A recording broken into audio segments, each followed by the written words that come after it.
তো আজকের ভিডিওতে আমরা দেখব মোবাইল ফোন হোক বা ল্যাপটপ হোক, কম্পিউটার হোক, সেখান থেকে আমরা কীভাবে আইটিআই এর ফর্মটা ফিল আপ করতে পারবো।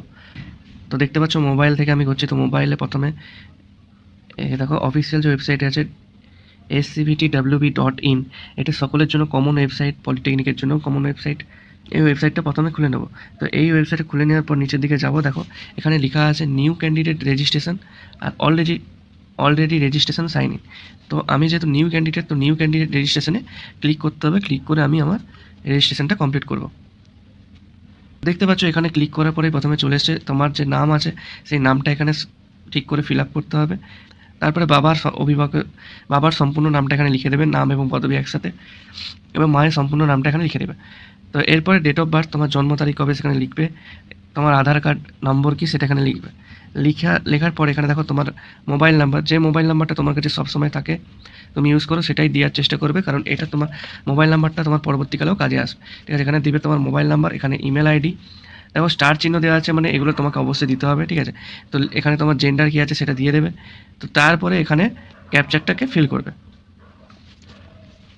তো এখানে ক্যাপচারটা ফিল করবে, যে ক্যাপচারটা আছে ফিল করার পরে এই রেজিস্টারে ক্লিক করলেই তোমার রেজিস্ট্রেশনটা কমপ্লিট হয়ে যাবে। এবং রেজিস্ট্রেশন যে কমপ্লিট হবে, রেজিস্ট্রেশনের কমপ্লিট করার পর এখান থেকে তোমাকে ব্যাকে যেতে হবে। আর একটা জিনিস মনে রাখতে হবে যে তোমার যে মোবাইল নাম্বারটা, ওই মোবাইল নাম্বারটা তোমার হচ্ছে লগ ইন আইডি, আর লগ ইন পাসওয়ার্ড হচ্ছে তোমার যে ডেট অফ বার্থ। ধরো, তো এখানে তোমার পাসওয়ার্ড হবে তোমার ডেট অফ বার্থ। দেখতে পাচ্ছ তোমার ডেট অফ বার্থ যেটা আছে সেটাই তোমার পাসওয়ার্ড হিসেবে কাজ করবে। তোমার ডেট অফ বার্থ যদি 31/12/1998 হয়, তাহলে তোমার পাসওয়ার্ড হবে এইটা। ঠিক আছে, তো এটা অবশ্যই তোমরা মনে রাখবে।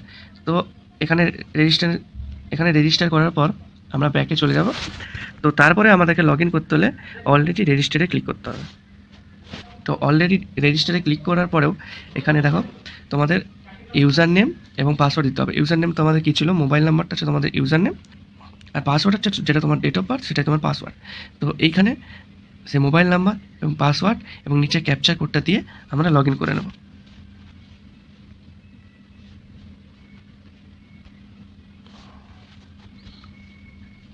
তো লগ ইনে ক্লিক করে নিলাম। তো এখানে তারপরে তোমার নাম দেখিয়ে দেবে। ঠিক আছে, তো তারপরে এই উপরটাতে তোমার নাম দেখিয়ে দেবে। তারপর নিচে বলবে তোমাকে তোমার যে এগুলো আছে আপডেট করতে, যে ডিটেলসগুলো আছে আপডেট করতে। তো এই ডিটেলসগুলো তোমরা দেখে নেবে, তোমাদের যে ডিটেলসগুলো ফিল করেছিলে সেগুলো এখানে দেখাবে। যেগুলো তোমার ভুল মনে হবে বা যেগুলো এখানে থাকবে না সেগুলো তোমাকে আবার এখানে ফিল করতে হবে। ঠিক আছে, যেমন তোমার তোমার রিলিজিয়ন কী আছে, ঠিক আছে, তোমার কোন ক্যাটাগরিতে তুমি পড়ো, তোমার EWS আছে কি না, ঠিক আছে, তারপরে তুমি প্রতিবন্ধী কি না, তোমার বিবাহ হয়েছে কি না, তুমি কোন পাস করেছো, কোন কোয়ালিফিকেশান পাস করেছো, তোমার গ্রাম, রাজ্যের নাম, জেলার নাম, মহকুমার, থানা, police station, post office, pincode, এগুলো সব তোমাকে এখানে ফিল করতে হবে। ঠিক আছে, এবার এইখানে দেখো, এখানে আরেকটা জিনিস দেখাবে যে তুমি অ্যাভেল ভোকেশনাল কোটা ইউজ করতে চাও কিনা। ঠিক আছে, ভোকেশনাল কোটা PVSST, ঠিক আছে, এই কোটাটা ইউজ করতে চাও কিনা। তো এটা যদি তোমার থাকে, যদি তুমি ভোকেশনাল করে থাকো, তাহলে অবশ্যই এখানে তুমি তোমার ভোকেশনাল ইয়েস করবে, ভোকেশনাল কোটায় ইয়েস করবে। তাতে কী হবে,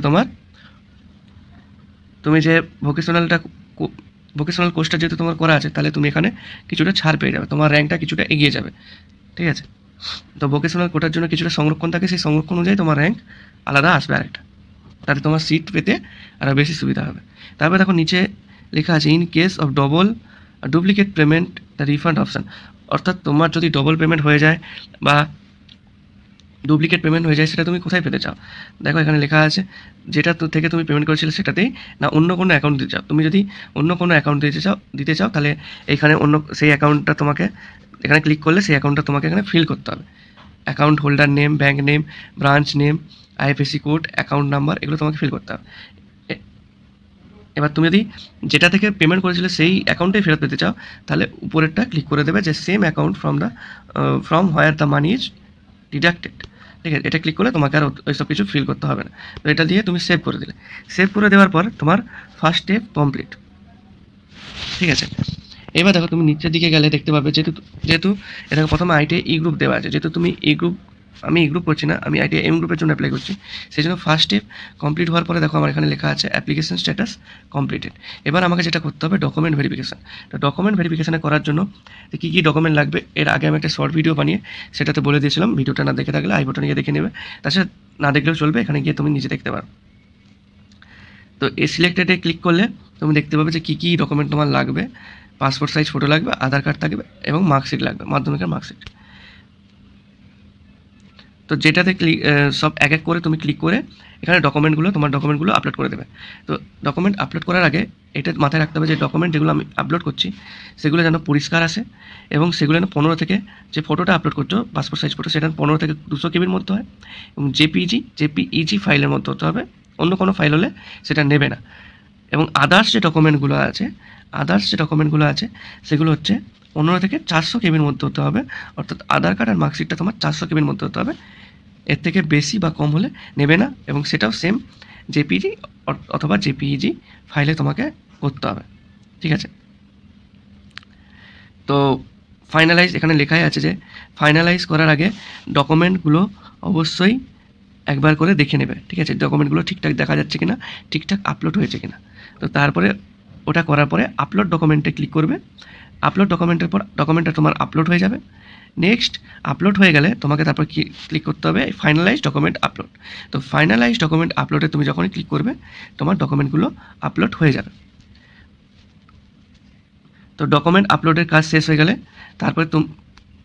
তারপরে তোমাকে এখানে দেখাবে যে তোমার ডকুমেন্ট যে স্ট্যাটাসটা আছে এটাও তোমার দেখাবে যে কমপ্লিটেড বলে, ঠিক আছে।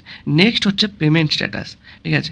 তোমাকে পেমেন্ট করতে হবে, তুমি ইউপিআই বা তোমার যে কোনো ব্যাঙ্ক থাকলে ব্যাঙ্কের ডেবিট কার্ড থেকে, ক্রেডিট কার্ড থেকে পেমেন্ট করতে পারো। পেমেন্ট করার পরে তো ফার্স্টবার পেমেন্ট করার পরে একটু ওয়েট করে যাবে, কারণ সার্ভারের প্রবলেম থাকতে পারে। প্রথমবারে তুমি পেমেন্ট করার পর সেটা কমপ্লিটেড নাও দেখাতে পারে। তো পেমেন্ট করে কিছুক্ষণ ওয়েট করে যাবে, ডবল পেমেন্ট করবে না, তাতে তোমারই এক্সট্রা পয়সা চলে যাবে। চলে গেলে কোনো অসুবিধা নেই, কারণ আগে তোমরা ফিল আপ করে এসেছো যে এক্সট্রা পয়সা কাটা হলে ওই অ্যাকাউন্টে অটোমেটিকলি ফিরে চলে আসবে।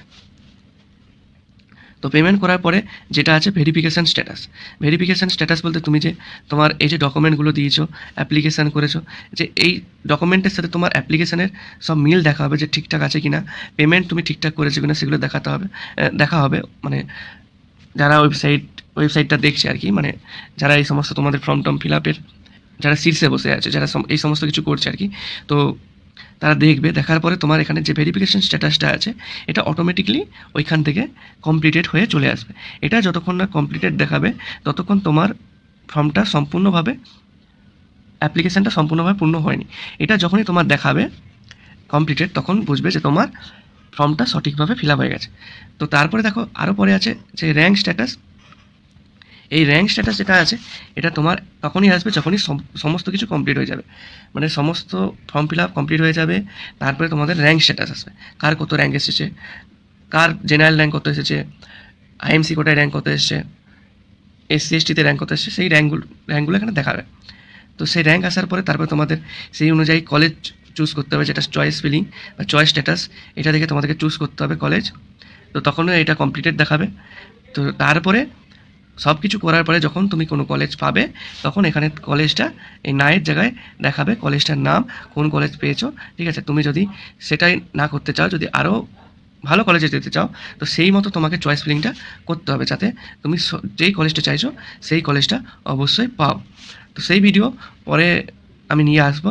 তো আপাতত অ্যাপ্লিকেশান করার যে ব্যাপারটা, সেটা যদি কারোর বোঝার কোনো সমস্যা থাকে অবশ্যই কমেন্টে জানিও।